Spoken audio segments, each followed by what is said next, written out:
Oi, gente, tudo bem? Tudo certinho? Como é que vocês estão? Sou o professor Maurício Borsa, professor de História, né?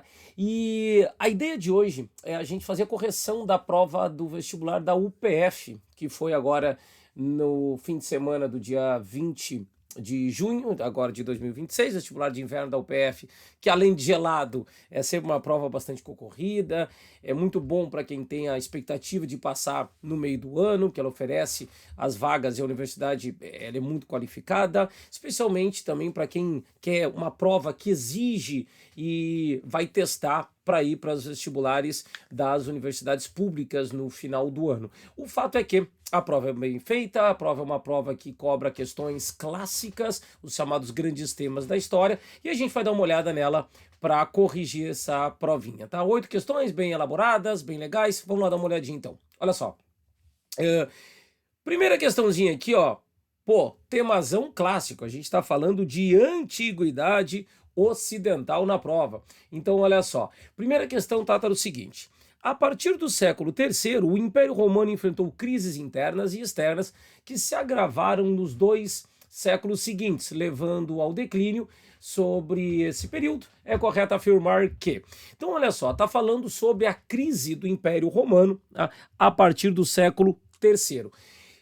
Períodos de transição são sempre cobradores em prova. Então, olha só, no século III, a gente já está no final do Império, tá? Então já é a segunda metade, é chamado Baixo Império Romano, tá?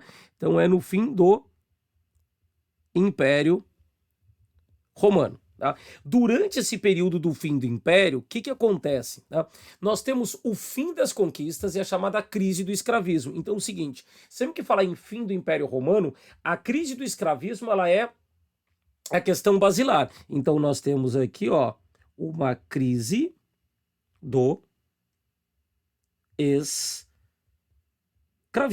A crise do escravismo abala a economia, desorganiza a sociedade, torna as fronteiras mais fragilizadas e aí permite chegada de bárbaros, crescimento de contestações internas, como revoltas dos próprios generais, como o crescimento do cristianismo. Então, são elementos que vão minando as bases do Império Romano. Vamos para as alternativas então. Alternativa A. Ocorreu uma crise financeira do Império devido ao fim do domínio romano no mar Mediterrâneo. Esse não é um problema. Roma continua dominando o mar Mediterrâneo, mas ela não tem mais o poder, principalmente do cuidado das suas fronteiras mais ao norte, tá? Então, a primeira não pode. Ocorreu um aumento das despesas com o exército em virtude de os imperadores tentarem conter as sucessivas revoltas de cristãos que ocorreram em diversas áreas do império. Essa daqui está errada, mas certamente é uma questão que muita gente fica receoso em eliminá-la, porque ela fala em cristãos e o crescimento do cristianismo é um elemento importante. Só que os cristãos eles não exercem uma oposição militar a Roma, ameaçando o poder romano a partir de grandes revoltas, em si a partir de uma contestação cultural que se torna política também, tá? O fato é que os generais romanos vão ter cada vez menos força para lidar com o exército, bem como seus imperadores. Então essa não fica como alternativa correta.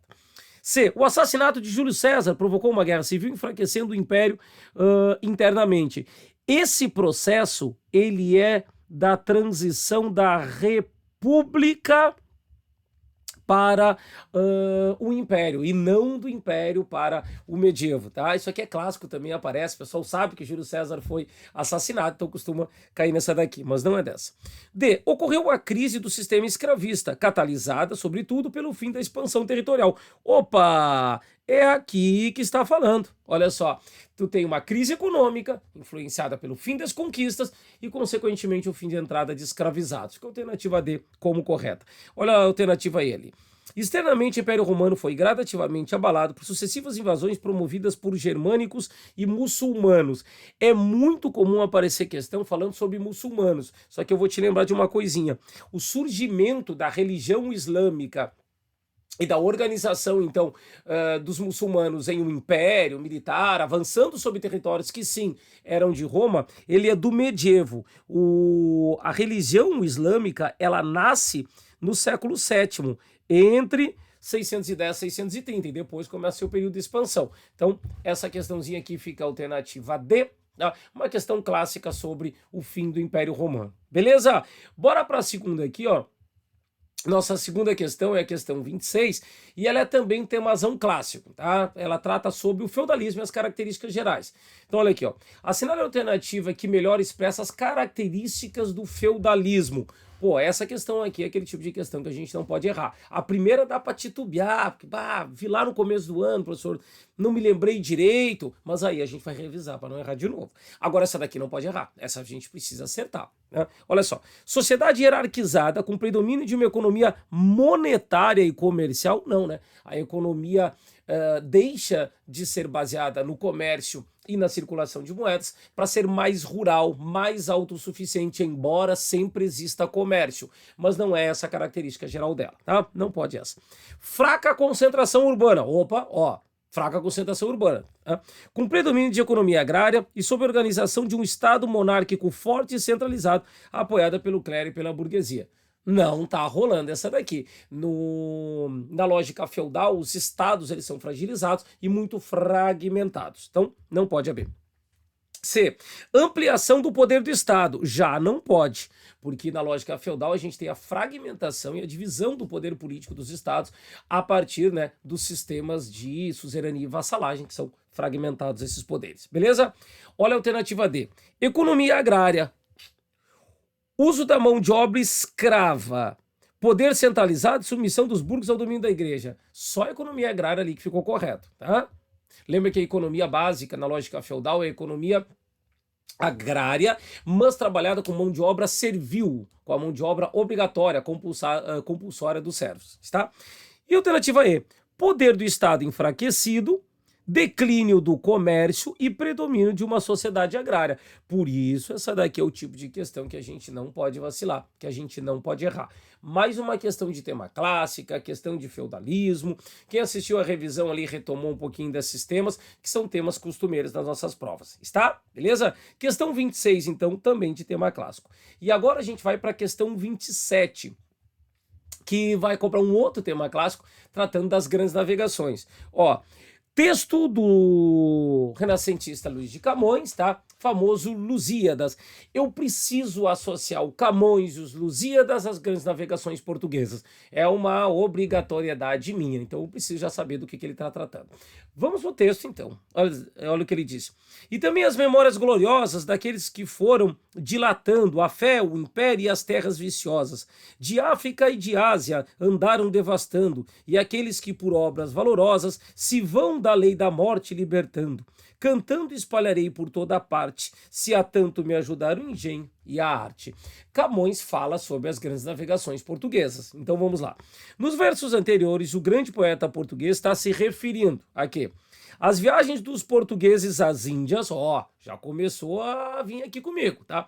As viagens dos portugueses às Índias localizadas no Oriente, entre as quais a que resultou a chegada em terras brasileiras. Beleza, já fica essa daqui como certa. Tá, mas Maurício, se ele vai para as Índias, por que ele vem para o Brasil? Lembra que o Brasil está no caminho das Índias. Descer para o Atlântico Sul de Portugal era tentar dar a volta na África. Pegando as correntes marítimas que afastavam da África, o pessoal entra em contato com o Brasil.